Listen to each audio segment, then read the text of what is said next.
फुदलादलासो नुदों माथो इखिबासो मोजां नुयो खुलुमबाय लोगोफोर बेसेबा गोबावनि उनाव दिनै फिन खेबसे आरो आंनि चेनेलाव गासैखौबो बराय बावहरनाय थाबाय ओमफ्राय दा बेलासे जाबाय आरो ना ओमफ्राय जों ओरैनो न'आव मा खालामना थाबाय थानो होननानै बै दैमाथिंजाय बेरायनो थांनायदों आरो ओमफ्राय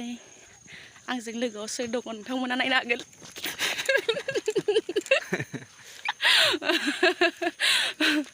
लाजिसि थौदो नोंथांमोना बिदिबा जोंनि ब्लगजों खिबुन नायलांफाबाय थादो जोंदो बिदिब्ला गोजान जायोना बे गावनायखौ सेफानो नेफाय थांबा ओइ खिजा थाबायनो मानो हाय दैमाथिंजाय थाङा मामा फैबाय था गुद हाय हाय थाङा बेनिफ्रायनो बारखालाबायो नाय जोंनि गामिनि भिउसखौ नायनो हागोन आरो मा होनो हाबा जानायनिफ्राय खनसेबो भिडिअ लाबोआखैमोन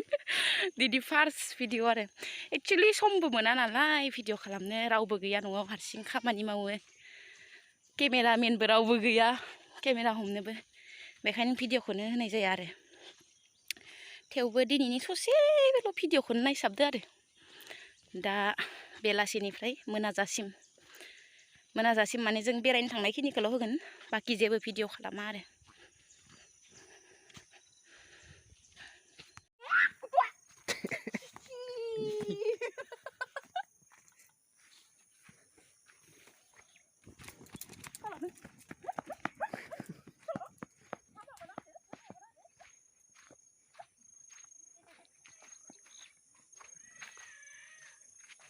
मा खालामखो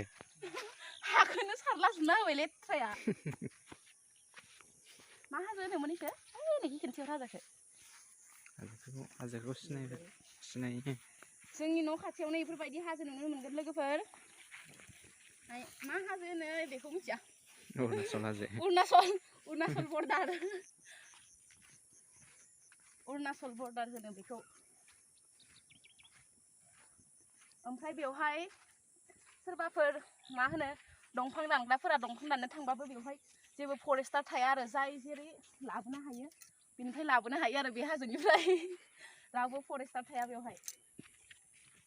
माने इण्डिया आरो अरुणाचलनिहाय बर्डार जायो नालाय बेवहाय रावबो गार्ड थाया बेवहाय माने बिजनेस खालामनो हाबा बिराद धोनि जागोन आरो दंफांनि 2 नाम्बार बेरायनो फैनायनि थाखायनो दिनै माबायदि ड्रेस गानदों नङाबा न'आव बेफोरबायदि गाननानै थाया नोंथांमोननि थाखायनो आं दिनै भिडिअ लाबोनो थाखाय बेफोरबायदि बेरायनो लिंदों आरो हौवायाबो मैयानो न'आव फैदों बेखायनो बेरायनो लिंनानै लाबोबाय आरो आं बेरायनो होननानैहाय फैबाय थादो नायलांबाय थानो हागोन नोंथांमोना भिउसखौ जोंनि मा राङापारा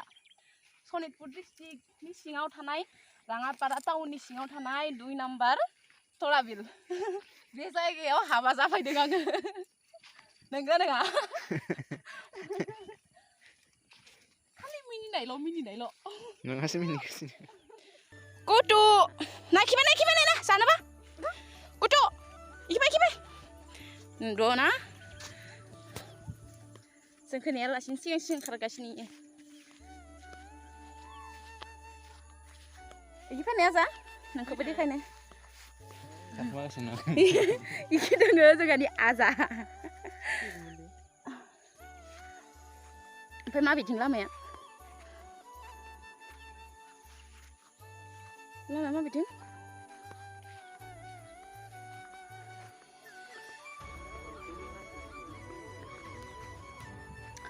आं बुंदों मालाबा बे हाजोआव थांगोन लामा दङनो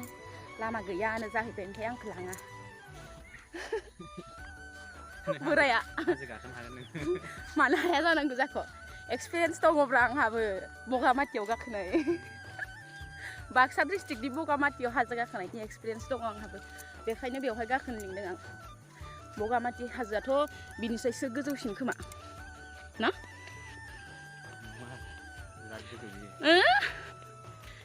ओमफ्राय नै इफोरबायदि लामा दङ आरो इखिनो थांनांगौ दा हाजो थांनाय हाजा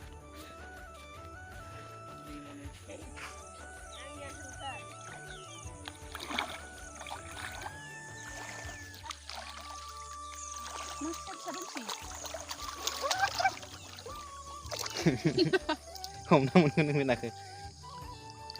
दैयाव ना दोनैनो हमनो नागिरदों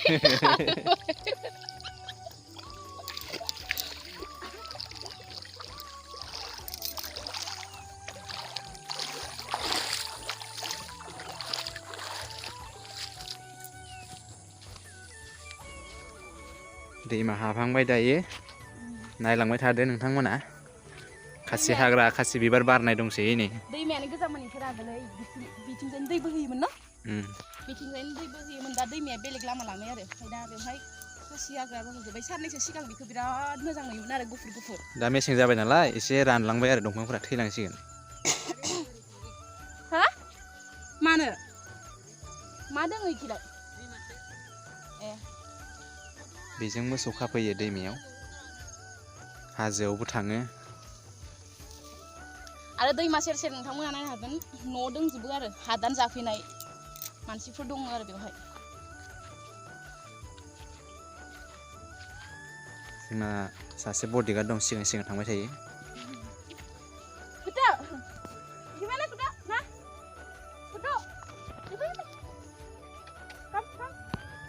नायलाय सियान लाजा खालामबाय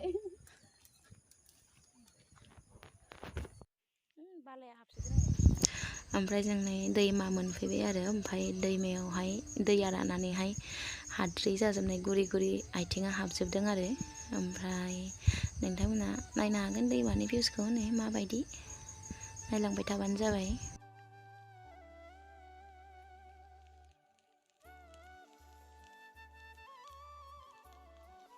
बिथिंजाय खासि हाग्रा खावजोबदो माने सावदो आंनिया माने दाबो रायलायनायानो सेन्स जायाखै आरो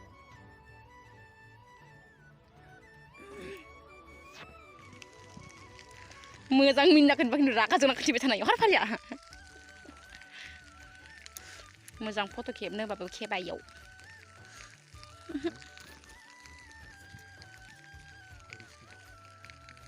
ओमफ्राय जों दा थांसै आरो मोनाबायनो साना इथिंजाय हारसिगोन आरो मोननैसो फट' लानो खोन्थाबाय लाबायबो मोननैसो ओमफ्राय बै इथिंजाय भिउसखौ मोजां नुदो बिथिंजाय लानो खोन्थादोंमोन लाया मानसि फैना होबाय लाजिसोबाय माखौबा हिन्जावखौनो माबायदि लाजियो मोख्राया लाजिनायल' केमेरायाव मोख्रा होननायखाय मा लाजिबाय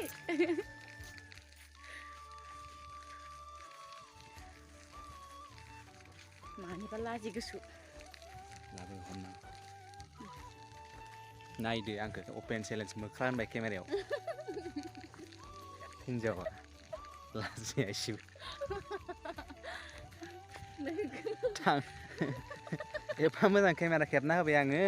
माबा मोख्रासो होनजाबाय आङो मिनिदे माखौ मिनिदे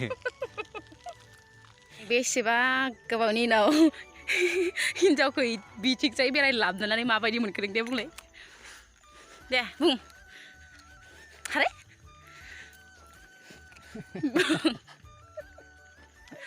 जेरावबोथ' लांनो हाखाया खामानियावनो बेस्थ' दे बुं एसे बेरायहोनो लाना फैनानै खि माबायदि मोनखो मोजां मोनदो बे दैमा हाद्रिबालायाव माबायदि मोजां मोनदो नालाय खिनालाय माबायदि मोजां मोनदो बुं नुवाखै माइक्र'फना स्पिकारा नोंनि खुगा खाथियाव दङ बुं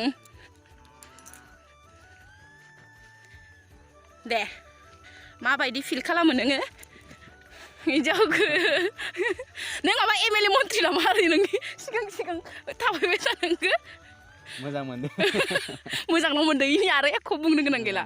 आं फैनो गोसो गैयामोन होनबाबो फैनांगौ जाबाय एफा मोजां उन्दुबाय थानायखौ फोजाना लाना फैदों आंखौथ' थांसै बेरायनानै फैनानै नै मोसौ मासे दङ आरो मोसौ गाय बेखौ बिथाङा लांफासिगोन आरो दा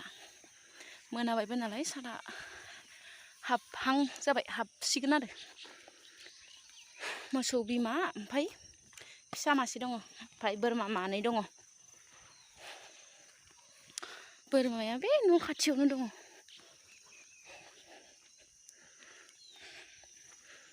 बोरै नाहरदो नुवाखै आंखौ लांफागोन ना लांफाया होननानै फिसाया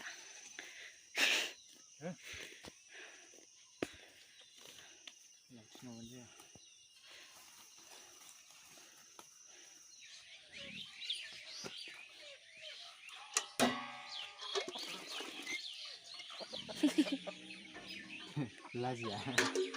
माखौ लाजिनांगौ थफ्लं गलांनांगोन अमा आदार होदों आं नाय गाइस न'आव फैबा गासैबो खामानिखौनो मावनो होजोबखायो आङो मानोना गाव गैयियाव आं हाया गासैबो खामानिखौ मावनांगौ ना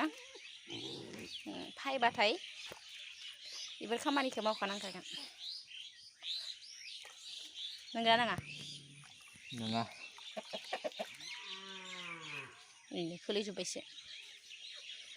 सायाव थिखांना दोनथ'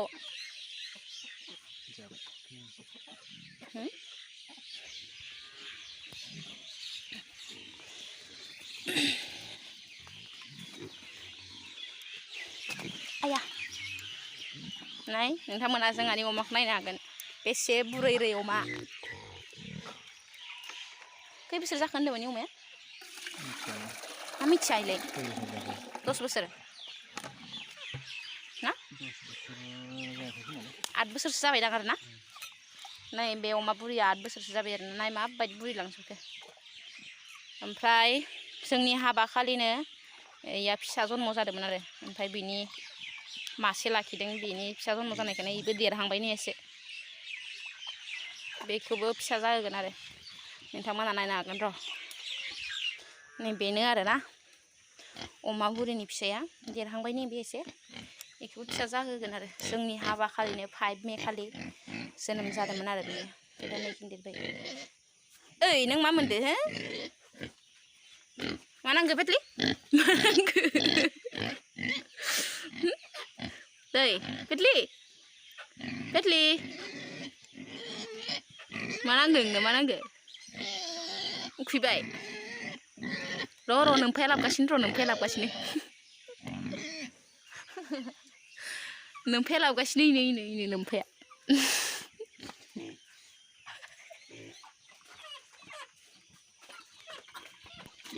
नै मासेया बेखिनियानो आरो दा जोंनि 2 नाम्बार तराबिल गामिनि भिउसा इखिनिखौनो देखायथ'बाय दिनै ओमफ्राय दिनैनि थाखाय भिडिअआ बेखिनियावनो थुंगेबाय थ' बाय बाय लाभ इउ